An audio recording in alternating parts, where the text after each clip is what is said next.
আচ্ছা, এই বৃষ্টির ভিতরে এখন না গেলেই হয় না? তুমি না বলছো দেখা করতে দিবা? হ্যাঁ বলছি তো। তাহলে এই কোনো বর্ষা। কথা বলো না। দাও ফোনটা দাও, দেখি ওর একটু ফোন দিই।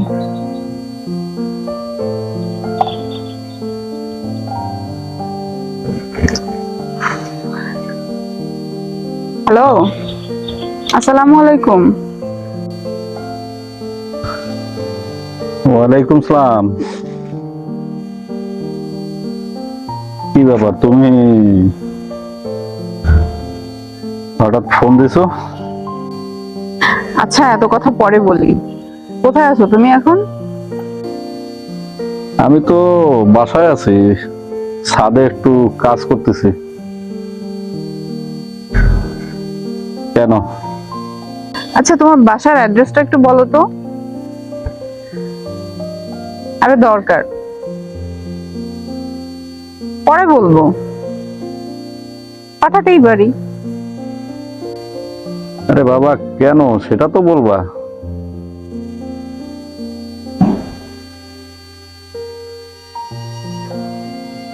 আচ্ছা ঠিক আছে, আমি এসএমএস করে দিচ্ছি। আচ্ছা ঠিক আছে, ওকে, বাই।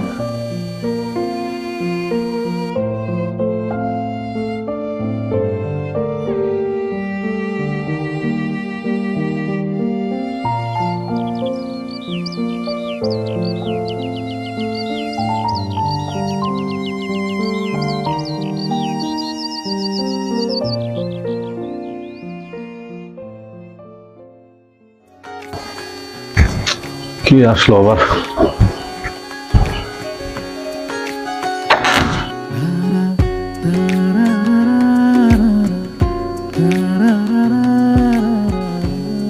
কি ব্যাপার, তুমি কিছু না জানিয়ে হঠাৎ আমার বাড়িতে? আমি ভালো আছি। সব কথা কি এখানেই বলবা নাকি ভিতরে আসতে বলবো? ও, আমি তো ভুলেই গিয়েছি। আসো ভিতরে আসো।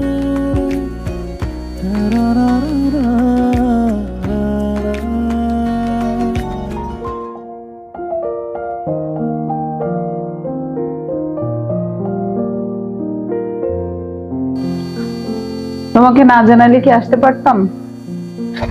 ঘর তো দেখতেছি ভালোই গোছানো গোছানো আছে। বিয়ে শাদী করেছে নাকি? এখনো বিয়ে করিনি। আর যে ঘর দেখতেছো এত বড়, আমি আর আমার খালাতো ভাই থাকি। আর বিয়েটা হচ্ছে উপরওয়ালা রহমত হয়তো আমার দান করছে, কিন্তু ভালোবাসাটা দিতে ভুলে গেছে। আচ্ছা হৃদয়, তাহলে তোমরা দুজন কথা বলো। আজকে না হয় আমি রান্না করি, আজকে না হয় আমার হাতেই রান্না খেলে। ঠিক আছে, তোমরা দুজন গল্প করো।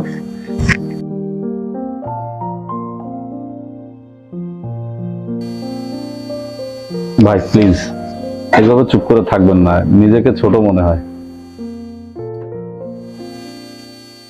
জানেন ভাই, মাঝে মধ্যে নিজেকে না বড় একা মনে হয়। কখনো ভাবিনি ভাই যে ওর হাতে রান্না খেতে হবে। 5 বছর আগের রিলেশন, ওকে একা ছেড়ে চলে আসছিলাম। ভাই আমি খুব লাকি ম্যান ভাই, আমি ওর মতো একটা বউ পেয়ে যাই।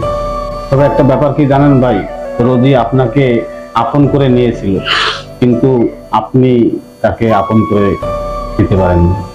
তবে রোজির মা আপনাদের সম্পর্কটা মেনে নেয়নি, কিন্তু রোজি চেয়েছিল যে আপনাকে বিয়ে করবে, কিন্তু তার মায়ের ইচ্ছার বাইরে সে যেতে পারেনি।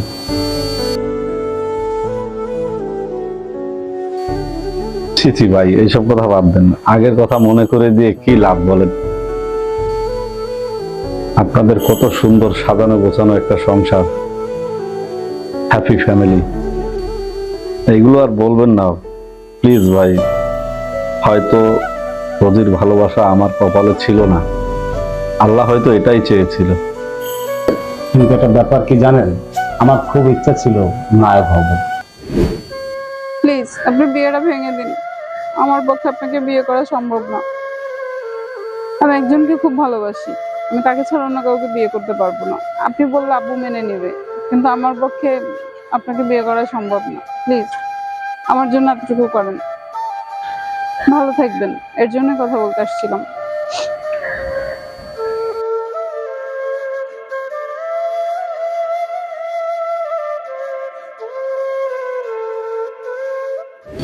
না না ভাই, আমি অনেক সুখী একটা মানুষ। রোজির মতো বউ যার ঘরে আছে সে কি সুখী না হয়ে পারে? অনেক ভালোবাসতো ছেলেটাকে। রোজি চেয়েছিল আমি যেন বিয়েটা না করি, কিন্তু রোজি যখন আমাকে বলল আমার একটা বয়ফ্রেন্ড আছে, কিন্তু সেটা আমি পারিনি ভাই। রোজির ভালোবাসায় আমি অন্ধ হয়ে গেছি ভাই। আমার কাছে মনে হচ্ছিল ভাই, রোজিকে যদি আমি বিয়ে করতে না পারি তাহলে হয়তো আমি মারা যাবো। আর আমি যদি নায়ক হতাম তাহলে আমার মনে হয় আপনার ভালোবাসা আপনার কাছে থাকে। আর রোজি আমাকে বিয়ের পরে বলেছিল, আমি একজনকে মন প্রাণ দিয়ে ভালোবাসতাম, হয়তো এখনো বাসি। তাই বলে এটা না যে আমি তোমার সংসার করব না। আমি তোমার সংসারও করব, তোমাকে ভালোবাসবো। সে ছিল আমার অতীত, আর তুমি আমার বর্তমান।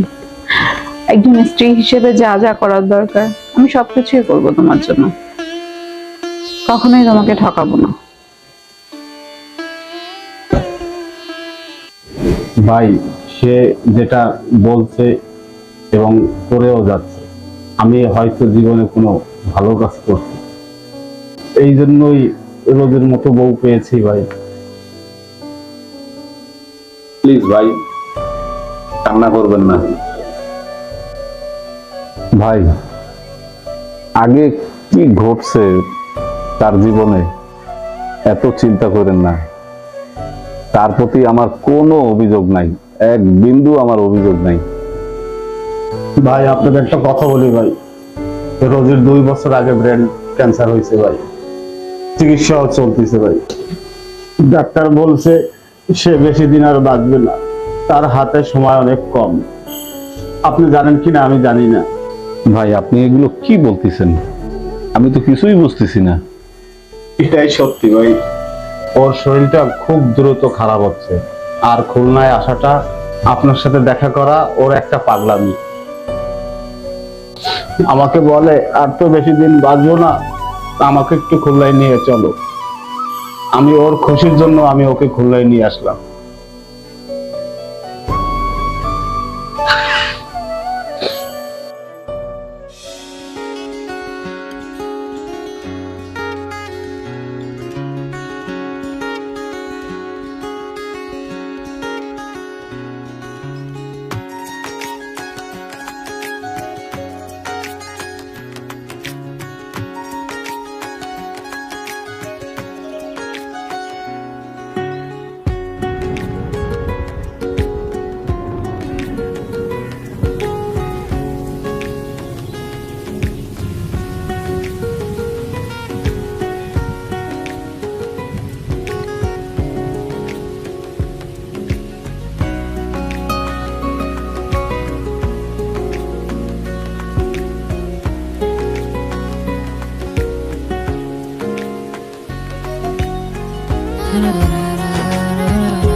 দেখো হৃদয়, তুমি যদি সত্যি আমার ভালোবাসো তাহলে আমি যা বলবো তাই করতে পারবো, তাই তো?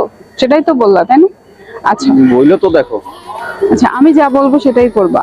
তুমি যদি আমাকে সত্যি ভালোবেসে থাকো, আমার ভালোবাসার জন্য তুমি আমাকে ছেড়ে চলে যাও, আর কখনো আমার সামনে এসো না। আর কোনোদিন আমি তোমাকে দেখতে চাই না। আমার তুমি মাফ করো।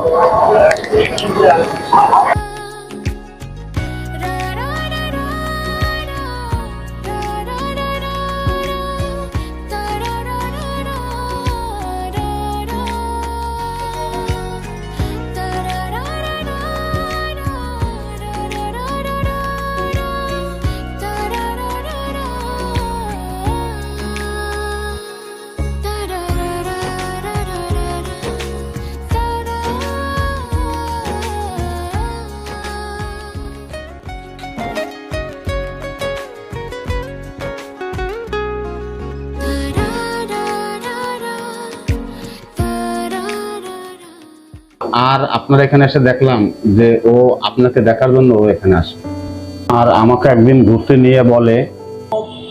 আমার শেষবারের মতো একটা অনুরোধ করবো, রাখবা? আমাকে শেষবারের মতো একবার হৃদয়ের সাথে একটু দেখা করতে দিবা? অবশ্যই নিয়ে যাব, আমি তোমাকে সাথে করে নিয়ে যাব, আমি তোমার সাথে যাব, সমস্যা নেই। জানেন ভাই, গত 5টা বছর ও কারোর সাথে কথা বলে না, এমনকি ওর বাবার সাথেও কথা বলে না। রোজি, তোর বাড়ি থেকে ফোন দিছে, কথা বলো। আমার মা চেয়েছিল ভালো একটা ছেলের সাথে বিয়ে দিতে, যেন আমি সুখী হই। আমি তো সুখেই আছি, তাই না? তুমি কথা বলো। আমি তো সুখেই আছি, তাই না? তার সাথে কথা বলার দরকার নেই।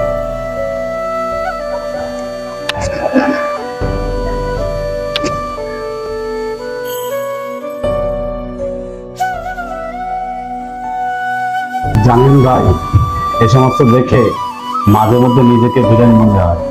তারপরও আল্লাহর কাছে শুকরিয়া যে রোজির মতো একজন বউ পেয়েছি। সে যেমন ভালো একজন স্ত্রী, তেমন ভালো একজন প্রেমিকা। আমার যত টাকা পয়সা আছে, ধন সম্পদ আছে, সব বিক্রি করে হলেও আমি ওকে বাঁচানোর চেষ্টা করব। তারপরও আমি জানি আমি হেরে যাব। তারপরও রোজি সুস্থ হলে আমি বলবো, তুমি আমাকে ছেড়ে চলে যেতে পারো। তারপরও আমি বলবো, তুমি যেখানেই যাও সুখে থেকো, ভালো থেকো। তারপরেও তুমি বেঁচে থেকো।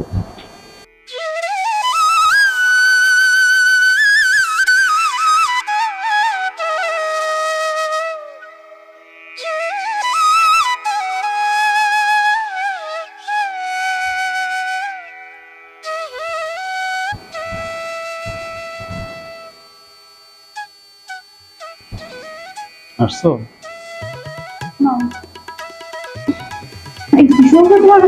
হ্যাঁ।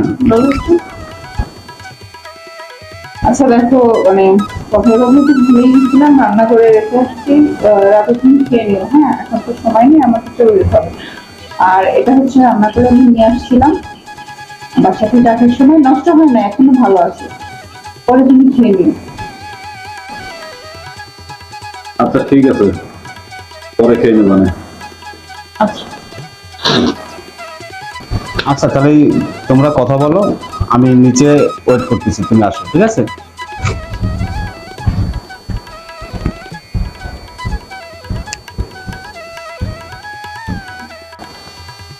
আমার স্বামী তোমাকে সব বলছে, তাই না, আমার অসুখের বিষয়? আমি জানি। জানো, আমার খুব ইচ্ছে ছিল আমার স্বামীকে নিয়ে আমি তোমার সাথে দেখা করব। আজকে সেই ইচ্ছাটাও পূরণ হলো। এই ফোনটা রাখো। এই ফোনে তোমার দেয়া অনেক SMS, অনেক ছবি, আমাদের অনেক স্মৃতি আছে। আসলে আমি না অনেকবার চেষ্টা করেছিলাম মেসেজগুলো ডিলিট করে দেওয়ার, ছবিগুলো ডিলিট করে দেওয়ার, কেন জানি না পারিনি। তাই আর কি তোমার কাছে দিয়ে গেলাম, আমানত হিসেবে রেখে দিও। যদি আমি কখনো সুস্থ হই তখন আমাকে ফেরত দিবা। আমি যদি মারা যাই তাহলে হয়তো বা আমার স্বামী এই মোবাইলটা নষ্ট করে ফেলতো, এই জন্য আর কি আমি তোমার কাছে রেখে গেলাম। আর যদি আমি বেঁচে থাকি তাহলে আমার কাছে পাঠিয়ে দিও।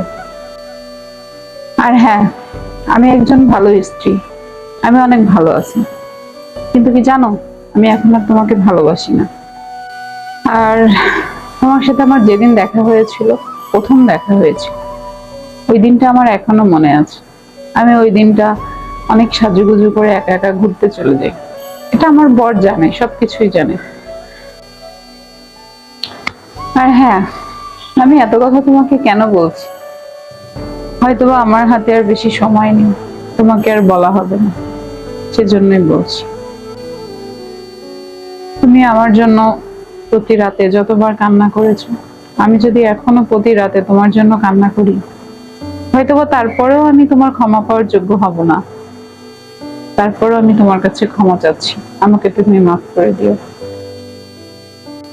তবুও তোমাকে একটা কথা বলি, আমার উপর কোনো অভিমান রেখো না তুমি।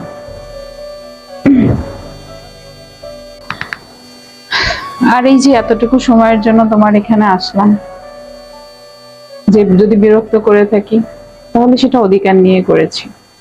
তোমার উপর আমার অধিকার আছে কিনা তাও জানি না, তারপরও করলাম। আমি তোমার জীবন থেকে চলে যাচ্ছি, হয়তোবা বরাবরের মতো। ভালো থেকো তুমি। আসলে আমি যে তোমাকে কি বলবো আমি নিজেও ভাইবে পারতেছি না। আমার কাছে কি মনে হচ্ছে জানো, যদি তোমার সাথে দেখা না হতো তাহলে হয়তো ভালো হতো। অন্তত তুমিও কষ্ট পেতে না, আর আমিও কষ্ট পেতাম না। কি করব আমি, বলো তুমি? আচ্ছা, আজকে তাহলে আসি বিদায়। ভালো থেকো তুমি। যদি পারো আমাকে ক্ষমা করে দিও। আল্লাহ হাফেজ।